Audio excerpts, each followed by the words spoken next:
नमस्कार मंडळी, तर आपल्या चॅनलवर तुमचं खूप खूप स्वागत आहे। तर आज मी इथे बनवलेला आहे फंटूस माशाची फ्राय। तर इथे मी तुकड्या घेतलेल्या आहेत काही आणि आहे ना ह्याच्यामध्ये वाटण टाकलेलं आहे। तर वाटणामध्ये मी कोथिंबीर, मिरची, लसूण आणि आलं हे मिक्सरला लावलं होतं आणि आता ह्याच्यामध्ये मसाला थोडा टाकलेला आहे, जो मी तुम्हाला सगळ्यात आधी दाखवला फिश फ्राय मसाला। तर तो ह्याच्यामध्ये मी असं ॲड करणार आहे आणि ना सगळ्या तुकड्यांना एक एक करून लावून घेणार आहे।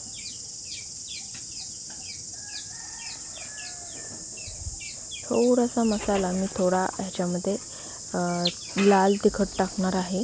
लाल तिखट ह्याच्यासाठी म्हणजे कलर यायला, आणि इतका म्हणजे टेस्ट वाईज तो इतका छान नाही लागत, पण कलर छान येतो, लालसर येतो, म्हणून मग तो यूज केलेला आहे।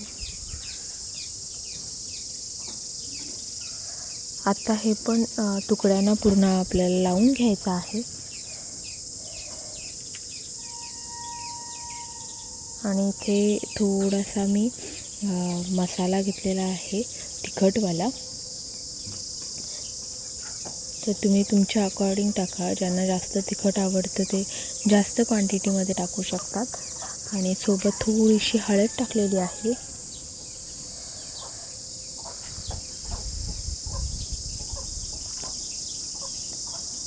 आता हे थोडंसं आपण मॅरिनेट करून घेऊ। याचं कसं होतं की जर तुम्ही मसाला वगैरे आधी मॅरिनेट करत ठेवला माशांमध्ये तर तो चांगला मुरतो, म्हणून थोडं मॅरिनेट करतच ठेवायचं।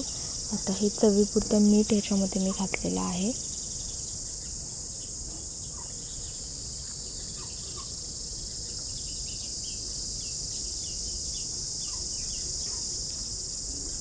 आणि शक्यतो मी जेव्हा फिश फ्राय करत असते तेव्हा नमकच टाकते। पर हा मी मसाला यूज केलेला आहे, हा चिकन मसाला, धनेपूड आणि जिरेपूड हा मसाला आहे तो। तर तो ह्याच्यामध्ये टाकून घेतलेला आहे आणि हा तिखट नसतो, त्याच्यामुळे तुम्ही जास्त क्वांटिटीमध्ये टाकू शकता, कसंही टाकू शकता। आणि आता ना पूर्ण सगळ्या तुकड्यांना लावून घेऊ।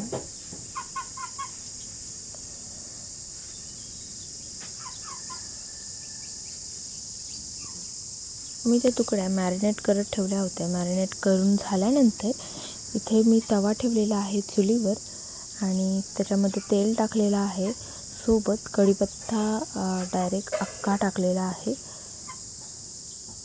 आणि आता याच्यामध्ये ना एक एक तुकडी टाकणार आहे। एकदम साऊथच्या पद्धतीसारखं झालेलं आहे, कारण इतका मसाला मी अजूनपर्यंत यूज नाही केला। आणि बरं, हे मी बनवलेलं नाही आहे, हे माझ्या बहिणीने बनवलेलं आहे आणि तिला काहीतरी वेगवेगळं नेहमी बनवायचं असतं, तिला आवडतं त्या गोष्टी करायला। मी माझे रिच्युअल्स जसे पाळते तशी ती काहीतरी नवीन नवीन वेगवेगळ्या ठिकाणांच्या रेसिपीज बघत असते आणि ती ते बनवत असते। सो तिने तशीच रेसिपी बघितली होती की मला ह्या टाईपमध्ये बनवायचं आहे, मग तिने 2-3दा तिच्या घरी बनवलं, तिला आवडली आणि मग ते आम्हाला की कशी लागते टेस्ट ते दाखवण्यासाठी म्हणून मग तिने आधी रेसिपी बनवली होती। खूप छान झाली होती, अप्रतिम झाली होती टेस्ट वाईज। तर इथे अशा तुकड्या टाकून घेतलेल्या आहेत एक आणि मस्त फ्राय करायचे आहेत आपल्याला। जास्त विस्तव ठेवायचा नाही आहे, नाहीतर मग काय होतं, जास्त विस्तव ठेवल्याने तुकड्या करपतात, मसालासुद्धा करपतो, टेस्ट अजिबात लागत नाही, फेल जाते ती रेसिपी। म्हणून तो शक्यतो कमीच ठेवायची। आता जो मी हा लाकूड ठेवलेला आहे त्या एका लाकडावरच विस्तव पेटलेला आहे, त्याच्यामुळे मी जास्त नाही ठेवलेला आहे विस्तव। आणि एक बाजू व्यवस्थित झाल्यानंतर आपल्याला त्याची पलटी करून घ्यायची आहे।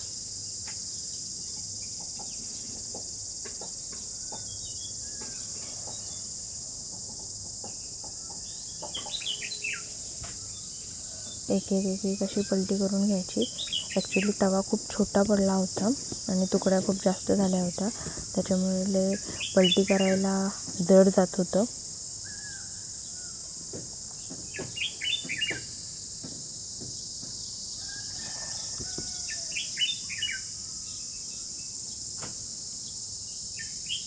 ते असं फ्राय करून झालेलं आहे बघा. एक साईड अशी मस्त झालेली आहे. त्या बाकीच्या पण आपल्याला अशाच पलटी करून घ्यायच्या आहेत. तर तुम्ही पण एकदा ह्या टाईपची रेसिपी ट्राय करून बघा, तुम्हालाही आवडेल. आणि जर आवडली तर मला कमेंट सेक्शनमध्ये नक्की सांगा की खरंच खूप छान होती रेसिपी, आम्हाला आवडली. आणि जर तुम्हाला आवडली असेल तर शेअर करा, लाईक करा आपल्या चॅनलला आणि सबस्क्राईबसुद्धा करू शकतात. तर असं सगळीकडून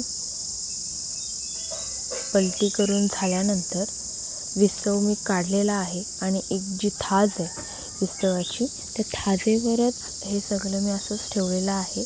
त्याचं कारण असं, एक साईड झाली होती, दुसरी साईड पण ऑलमोस्ट झाली. त्याच्यानंतर मी विस्तव काढला आणि खूप छान पद्धतीने अशी तुकडी झालेली आहे. खाण्यासाठी भाकरीसोबत खाऊ शकता, चपातीसोबत खाऊ शकता, अगदी भातासोबत पण खाऊ शकता. खूप छान लागते.